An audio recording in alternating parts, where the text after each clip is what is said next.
Hi friends, ಎಲ್ಲರೂ ಹೇಗಿದ್ದೀರಾ? ಇವತ್ತು ನೋಡಿ ಒಂದು ಹೊಸ ವಿಷಯದ ಜೊತೆ ಬಂದಿದ್ದೀನಿ. ಮೈಕ್ರೋ ಗ್ರೀನ್ಸ್ ಅಂತ ನೀವು ಕೇಳಿದ್ರೋ ಏನೋ ಗೊತ್ತಿಲ್ಲ, ಬಟ್ ಇವಾಗ ಸ್ವಲ್ಪ ಅದು ಟ್ರೆಂಡು ಅನ್ನೋದಕ್ಕಿಂತ ಆರೋಗ್ಯಕ್ಕೆ ಅದರಲ್ಲಿ ಉತ್ತಮವಾದ ಇದನ್ನು ಸೊಪ್ಪು ತರಕಾರಿಗಳನ್ನು ನಾವು ಬೆಳೆಸ್ಕೋಬೋದು ನಮ್ಮ ಮನೆಯಲ್ಲಿ.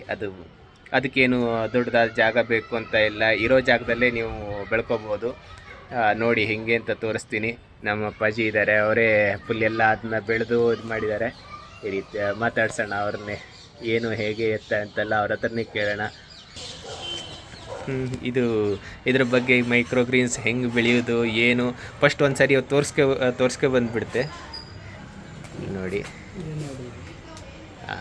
ಇದು ಸಾಸಿವೆ ಸೊಪ್ಪು. ಇದು ಒಂದು 6 ದಿನ ಆಯಿತು, 6 ದಿವಸದ ಸೊಪ್ಪು. ಇದು ಸಾಸಿವೆ, ಇದು ಕೊತ್ತಂಬರಿ, ಇದು ಅಲಸಂದೆ ಇನ್ನೂ ಮೊಳಕೆ ಹಂತದಲ್ಲಿದೆ, ಇದು ಹೆಸರು ಕಾಳು ಮೊಳಕೆ ಹಂತದಲ್ಲಿದೆ. ಇದು ಇವಾಗ ಪದಾರ್ಥಕ್ಕೆ ಅಂತೇಳಿ ಕಟ್ ಮಾಡಿರೋದು.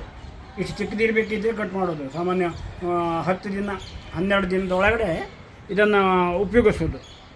ಇದರಲ್ಲಿ ವಿಶೇಷ ಏನಂದರೆ, ಉಳಿದ ಸೊಪ್ಪುಗಳನ್ನು 1 kg ತಿನ್ನೋದಕ್ಕೂ ಇದು ಒಂದು 100 ಗ್ರಾಮ್ ತಗೊಳ್ಳೋದಕ್ಕೂ ಸರಿಯಾದ ಒಂದು ವ್ಯಾಲ್ಯೂ ಇದೆ ಅಂಥೇಳಿ ಹೇಳ್ತಾರೆ. ಇದು ಸಾಮಾನ್ಯವಾಗಿ ಮಾಲ್ಗಳಲ್ಲಿ, 5 ಸ್ಟಾರ್ ಹೋಟೆಲ್ಗಳಲ್ಲಿ, ಇನ್ನು ಕ್ಯಾಫೆಟೇರಿಯಾ ಅಂತೇಳಿ ಕೆಲವೊಂದಷ್ಟು ಚಾಟ್ಸ್ ಇದರಲ್ಲೂ ಸಹಿತ ಬಳಸ್ತಾರಂತೆ. ಇದು ಮುಖ್ಯವಾಗಿ ನಮಗೆ ಬೇಕಾದ್ದನ್ನು ಕಡಿಮೆ ಜಾಗದಲ್ಲಿ ನಾವೇ ಬೆಳ್ಕೊಳ್ಳುವಂಥದ್ದು, ಯಾವುದೇ ರಾಸಾಯನಿಕ ಇಲ್ಲದೆ.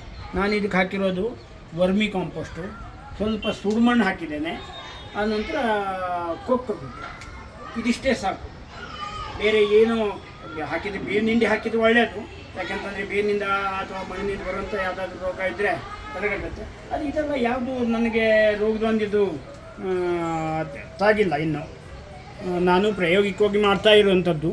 ಇದನ್ನು ವಿಶೇಷವಾಗಿ ಈಗೊಂದು 2-3 ಬಾರಿ ಕೊಯ್ಲು ಆಯಿತು ನಮ್ಮದು. ಇದು ಈ ಮೆಂತೆ ಒಂದು 1 ಅಡಿ ಉದ್ದ 1 ಅಡಿ ಅಗಲದ ಒಂದು ಟ್ರೇದಲ್ಲಿ ಬೆಳೆದಿರೋದು 3 ದಿನಕ್ಕೆ ಸಾಕಾಗುವಷ್ಟು ಆಯಿತು ನಮಗೆ. ಅಂದರೆ ನಾವು ತಂಬಳಿ ಮಾಡ್ತೇವೆ, ಚಟ್ನಿ ಮಾಡ್ತೇವೆ, ಸಾರಿನಲ್ಲಿ ಉಪಯೋಗಿಸ್ತೇವೆ, ಪಲ್ಯದ ಮಾಡ್ತೇವೆ, ಇದಕ್ಕೆಲ್ಲ ಉಪಯೋಗಿಸ್ತಾರೆ. ಈ ಸಾಸಿವೆ ಮೈಕ್ರೋ ಗ್ರೀನ್ನಲ್ಲಿ ಸಾಸಿವೆ, ಬ್ರೊಕೋಲಿ, ಮೂಲಂಗಿ ಇಂಥವುಗಳು ಹೆಚ್ಚು ಬೇಡಿಕೆ ಇದೆ ಅಂಥೇಳಿ ನಾನು ತಿಳ್ಕೊಂಡಿದ್ದು. ನೋಡುವ, ನಾವು ಬೆಳೆಯೋಣ ಅಂಥೇಳಿ ಪ್ರಾಯೋಗಿಕವಾಗಿ ಮಾಡಿದ್ದು. ಈಗ ನನಗೆ ಅದನ್ನು ನಾವು ಬೆಳಿಬಹುದು ಅನ್ನುವಂಥ ಒಂದು ವಿಶ್ವಾಸ ಬಂದಿದೆ. ಹಾಗಾಗಿ ಇದನ್ನೆಲ್ಲ ನಾನೇ ಈಗ ಪ್ರಾಯೋಗಿಕವಾಗಿ ಮಾಡೋದಾದ್ದಕ್ಕೆ ಈ ಟ್ರೇಗೆ ಎಲ್ಲ ನಾನೇ ಸ್ವಂತ ತಯಾರು ಮಾಡಿಕೊಂಡೆ. ಇಲ್ಲೇ ಪ್ಲಾಸ್ಟಿಕ್ ಶೀಟ್ ತಂದು ಅದು ವ್ಯವಸ್ಥಿತವಾಗಿ ಅದಕ್ಕೋಸ್ಕರನೇ ಕೆಲವೊಂದಷ್ಟು ಟ್ರೇಗಳು, ಸ್ಟ್ಯಾಂಡ್ಗಳು ಇಡೋದಕ್ಕೆ ಇದೆಲ್ಲ ಸಿಗ್ತದೆ.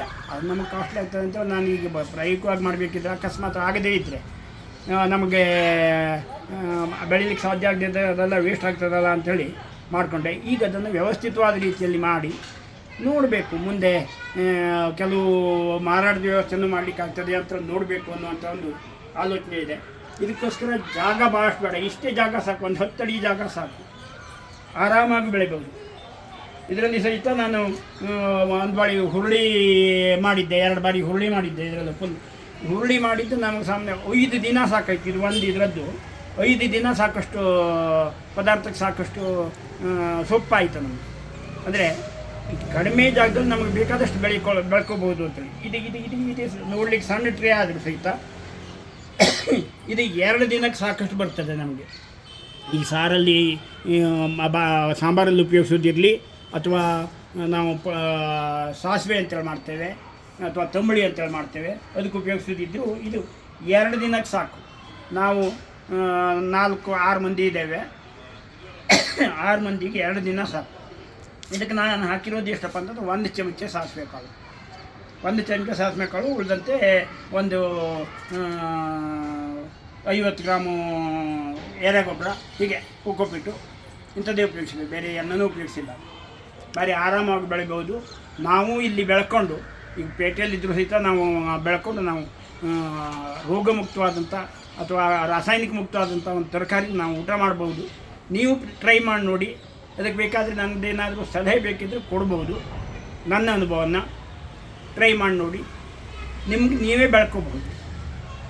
ಈಗ ನಾನು ಹೇಳೋದೇನೆಂದರೆ, ಈ ಮಾರಾಟದ ಯೋಚನೆ ಮಾಡೋದಕ್ಕಿಂತ ಎಲ್ಲ ಜನಗಳು ನೀವು ನಿಮಗೆ ಬೇಕಾಗಿದ್ದನ್ನು ನೀವೇ ಬೆಳ್ಕೊಳ್ಳಿ. ಇದನ್ನು ಬೆಳೆಯೋದು ತುಂಬ ಆರಾಮಾಗಿ ಬೆಳ್ಕೋಬೋದು. ಈಗ ನೀವು ಎಷ್ಟೇ ಹೇಳೋದು, ಇದರಲ್ಲಿ ನೀವು ಅಂಗಡಿಗಳಲ್ಲಿ ತರೋ ಸೊಪ್ಪಿರ್ಬೋದು, ತರಕಾರಿ ಇರ್ಬೋದು, ನೀವು ಎಷ್ಟೇ ಹೇಳಿದ್ರು ಕ್ರಿಮಿನಾಶಕ ಹೊಡಿತಾರೆ.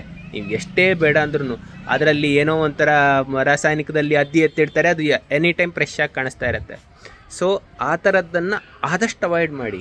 ಎಷ್ಟಾಗತ್ತೆ ನಿಮ್ಗೆ ಚಿಕ್ಕ ಜಾಗದಲ್ಲಿ ಇರೋಷ್ಟೇ ಜಾಗದಲ್ಲಿ ನೀವು ಏನಾಗುತ್ತೆ ಅದನ್ನು ಚೊಕ್ಕದಾಗಿ ಬೆಳ್ಕೊಂಡು ತಿನ್ನೋದಕ್ಕೆ ಆದಷ್ಟು ಟ್ರೈ ಮಾಡಿ. ಯಾಕೆಂದರೆ ಇವಾಗಿನ ಆರೋಗ್ಯ ಪರಿಸ್ಥಿತಿಯಲ್ಲಿ ಹೆಂಗಿದೆ ಅಂದರೆ, ನಾವು ಆದಷ್ಟು ಪೇಟೆ ತಿಂಡಿಗಳನ್ನು, ಪೇಟೆ ಐಟಮ್ಗಳನ್ನು ಅವಾಯ್ಡ್ ಮಾಡೋದಕ್ಕೆ ಟ್ರೈ ಮಾಡಬೇಕು. ಇದು ಎಲ್ಲರೂ ಶುರು ಮಾಡಬೇಕು. ಇದು ನಮ್ಮ ಹತ್ರ ಆಗಲ್ವೇನೋ ಅನ್ಕೋತಾ ಹೇಳಿದ್ರೆ ಯಾರ ಹತ್ರನೂ ಆಗಲ್ಲ. ಸೊ ಎಲ್ಲರೂ ಚಿಕ್ಕದಾಗಿ 1 ಸಾರಿ ಫೇಲ್ ಆಗುತ್ತೆ, 2 ಸಾರಿ ಫೇಲ್ ಆಗುತ್ತೆ, 3ನೇ ಸಾರಿ ಆಗೇ ಆಗುತ್ತೆ. ನೀವು ಅದನ್ನ ಟ್ರೈಯೇ ಮಾಡದೆ ಹೋದರೆ 100% ಫೇಲೇ. ಅದು ಟ್ರೈ ಮಾಡದೆ ಹೋದರೆ ಎಲ್ಲಿಂದ ಸಹ ಆಗತ್ತೆ ಹೇಳಿ. ಸೊ ನೀವು ಫಸ್ಟು ಟ್ರೈ ಮಾಡಿ, ಶುರು ಮಾಡಿದಾಗ ಫಸ್ಟದ್ರಲ್ಲಿ ನಿಮ್ಗೆ ಹೋದರೆ ಏನಾಗುತ್ತೆ, ಒಂದು 50 ಗ್ರಾಮು ಇದು ಹೋಗುತ್ತಾ ಹಸಿರು ಕಾಳು, ಅಥವಾ ಇದು ಏನು ಎಷ್ಟು ಹೋಗುತ್ತೆ ಅದರಲ್ಲಿ. ನಾವು ಎಲ್ಲೆಲ್ಲೋ ಕಳಿತೀವಿ. ಅದನ್ನು ಯಾವುದೋ ಒಂದು ಇದಕ್ಕೆ ಒಂದು ಚಾಟ್ಸ್ ತಿನ್ಕೊಬಂದೆ ಅಂದ್ಕೊಳ್ಳಿ, ತಗೊಬಂದು ಮಾಡಿ, ಟ್ರೈ ಮಾಡಿ, ಆಗತ್ತೆ. ಆಗಿದ್ದಷ್ಟೇ. ನಾವು ಒಂದು ಕಟ್ಟು 10 ರೂಪಾಯಿದು ಇದನ್ನು ಯಾವುದು ಕೊತ್ತಂಬರಿ ಸೊಪ್ಪನ್ನು ಬೆಳ್ಕೊಳ್ಳಿ, ಅದರ ತಿಂದು ಖುಷಿನೇ ಬೇರೆ ಇರುತ್ತೆ. ನಿಮಗಿಲ್ಲಿ ಪೇಟೆಯಲ್ಲಿ 10 ಕಟ್ಟು ತಂದಷ್ಟು ಇದು ಇಲ್ಲಿ 1 ಕಟ್ಟಲ್ಲಿ ನಿಮ್ಗೆ ಸಿಗುತ್ತೆ. ಯಾಕೆಂದರೆ ಅಲ್ಲಿ ಔಷಧಿ ಹೊಡೆದು ನಿಮಗೆ ಇಲ್ಲಿ 10 ಕಟ್ಟು ತಿಂದ ಆರೋಗ್ಯವನ್ನು ಅದು ಕಳೆದಿರುತ್ತೆ. ಹಾಗಾಗಿ ಆದಷ್ಟು ನಿಮ್ಮ ಬೆಳೆಯನ್ನು ನೀವು ಬೆಳ್ಕೊಳ್ಳೋದಕ್ಕೆ ಟ್ರೈ ಮಾಡಿ. ಇದೇ ನಮ್ಮ ಒಂದು ಇದು ಏನಂದರೆ ಆಶಯ.